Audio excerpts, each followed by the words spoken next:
नमस्कार ट्रेडर्स। 4 सितंबर के लिए ये हमारे जोन थे और यहाँ पे सपोर्ट के लिए मार्केट आ गया है। अगर हम 5 मिनट का चार्ट देखेंगे तो यहाँ पे मुझे एक बुल सैश पैटर्न मुझे मिला है। तो यहाँ पे इसका हाई भी कटा है। तो यहाँ पे मान लो अगर हम इसका हाई कटा यहाँ पे एंट्री लेंगे, ये हमारा ये सेल होगा और यहाँ से हमें 20-25 पॉइंट ही चाहिए, लेकिन मान लो यहाँ तक का हमने टारगेट रखा। तो देखते हैं क्या होता है। ये मैंने लगा के रख दिया यहाँ पे।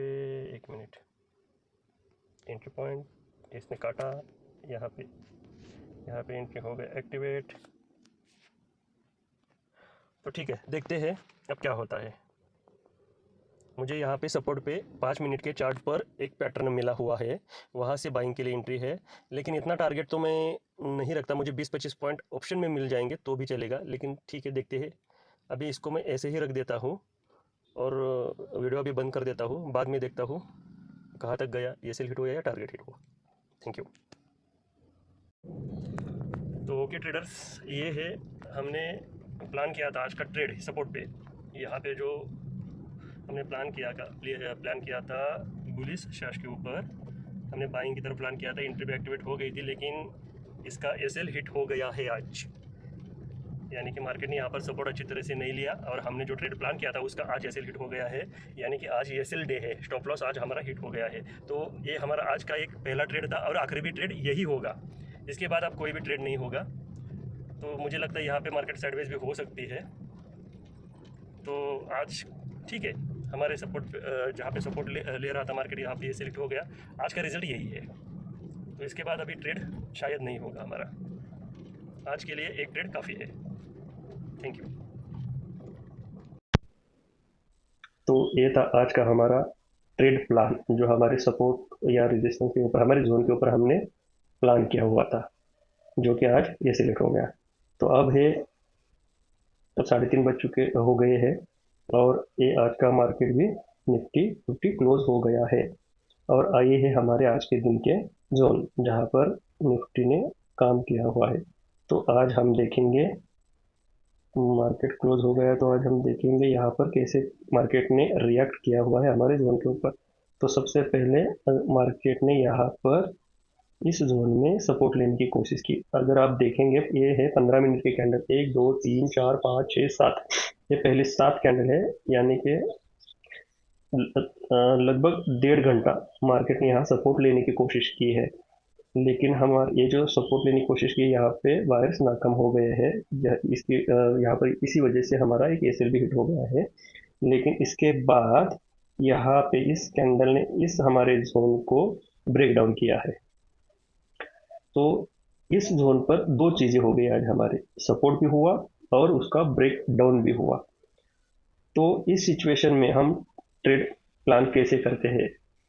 तो इस जोन में अगर मार्केट सपोर्ट भी ले रहा है और उसको ब्रेक डाउन भी कर रहा है, तो इस सिचुएशन में मैं 15 मिनट के टाइम फ्रेम पे ट्रेड प्लान करता हूँ।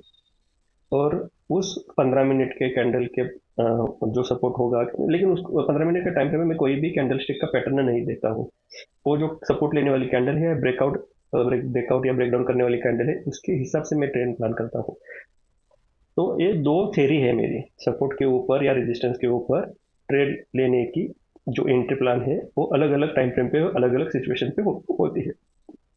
तो मेरा तरीका ये है, मैं अभी तक मैंने आपको 5 मिनट के टाइम फ्रेम पे मैंने बताया है, जहाँ पर मैं 3 पैटर्न में पहले से बोल रहा हूँ, 3 पैटर्न में ढूंढता हूँ। जो बुलिश 3 पैटर्न है और बीरिश 3 पैटर्न, वो अगर मुझे इस जोन में दिखाई देते हैं तो मैं वहाँ पे मेरा ट्रेड इनिशिएट करता हूँ। तो ये 5 मिनट के टाइम फ्रेम पे है और 15 मिनट इसी जोन पे, मैं 15 मिनट के टाइम फ्रेम पर भी मेरा एक सेटअप है और एक है सेटअप जो 15 मिनट के टाइम फ्रेम पर ही है। जब ऐसा साइडवेज होगा या वोलाटाइल होगा हमारे जोन के ऊपर, मार्केट सपोर्ट भी लेगा, ब्रेकआउट भी करेगा, बाद में भी ऊपर आएगा। ये देखो, ये पहला यहाँ पे सपोर्ट लिया, फिर इस रेड कैंडल ने ब्रेक डाउन दिया, उसके अगले ही कैंडल ने फिर ऊपर आके क्लोजिंग दे दी। ये 15 मिनट का चार्ट है। तो यहाँ पे वोलाटाइल है मार्केट इस जोन में, यहाँ पे डिसाइड नहीं कर पा रहा है या नीचे जाए या ऊपर जाए। तो इस सिचुएशन में हम, और एक तीसरा मेरा पैटर्न है जहाँ पर हम एक ट्रेड प्लान, मुझे उसके हिसाब से एंट्री भी प्लान कर सकते हैं। अगर उसके हिसाब से तीसरा फॉर्मूला है वो मेरा, अगर उसके हिसाब से मैं अगर ट्रेड प्लान करता तो यहाँ पर ये जो कैंडल है, जो कि है 13:30, हाँ, ये जो कैंडल यहाँ पर सेलिंग एंट्री मेरी बन जाती। हाँ, लेकिन ये भी मार्केट हो चुका है और अब मैं ये कह रहा हूँ, तो ये विश्वास रखने जैसा नहीं होगा, कुछ ये रखने लायक चीज़ नहीं होगी। तो लेकिन हाँ, मैं ज़रूर किसी दिन लाइव मार्केट में अगर ऐसा साइडवेज दिन रहेगा हमारे जोन के पास, तो उस दिन मैं लाइव मार्केट में एक वीडियो बना के मैं आपको ज़रूर पोस्ट करूँगा। मेरे तीनों सेटअप है, तीनों सेटअप के बारे में आपको मैं बताऊंगा। तीनों सेटअप यानी जोन पे मैं कैसे एंट्री प्लान करता हूँ, उसके 3 तरीके हैं। जिसका पहला एक तरीका मैं आपको बता रहा हूँ, मैंने कल बताया, परसों भी बताया और आज भी मैंने बता दिया है, 5 मिनट के टाइम फ्रेम पे। और मैं एक ही टाइम फ्रेम इसलिए बता रहा हूँ, मैं किसी को कंफ्यूज नहीं करना चाहता, इसलिए मैंने एक ही 5 मिनट का मैंने बता दिया है।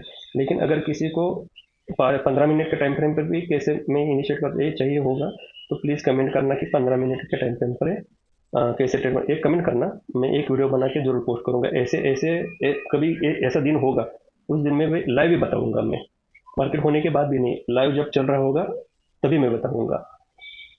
तो आज का दिन ऐसा रहा, सपोर्ट लिया, ब्रेकडाउन दिया, बाद में ऊपर आया, फिर बाद में यहाँ पे नीचे आके क्लोज किया। लेकिन जैसे ब्रेकडाउन दिया है, ऊपर आया, तो उसमें इतनी स्ट्रेंथ नहीं थी यहाँ तक हमारे अगले जोन तक आए मार्केट।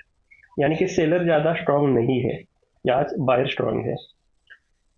इसी वजह से मैंने सेलिंग की तरफ आज एंट्री नहीं ली, बाइंग का ही एक ट्रेड प्लान भी किया था, जिसका आज एसएल फिट हो गया, जो 5 मिनट के टाइम फ्रेम पर था।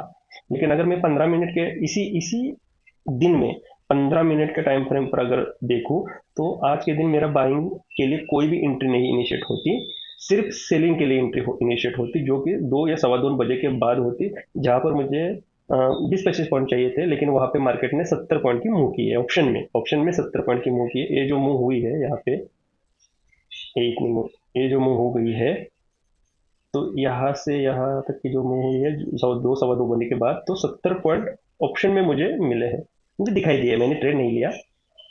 लेकिन उसमें से हमें कितने चाहिए, 20-25 पॉइंट, तो आराम से मिल जाते थे, लेकिन वो 15 मिनट के टाइम फ्रेम पर।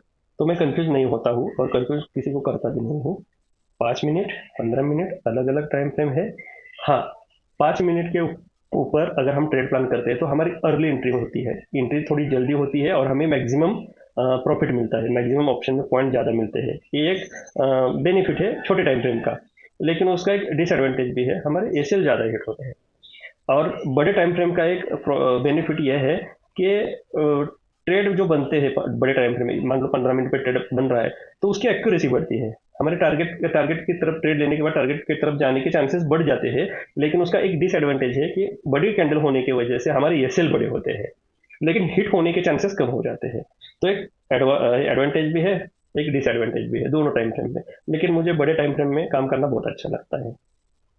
15 मिनट के टाइम फ्रेम पर अगर ट्रेड लेते तो मुझे बढ़िया रिजल्ट आता है।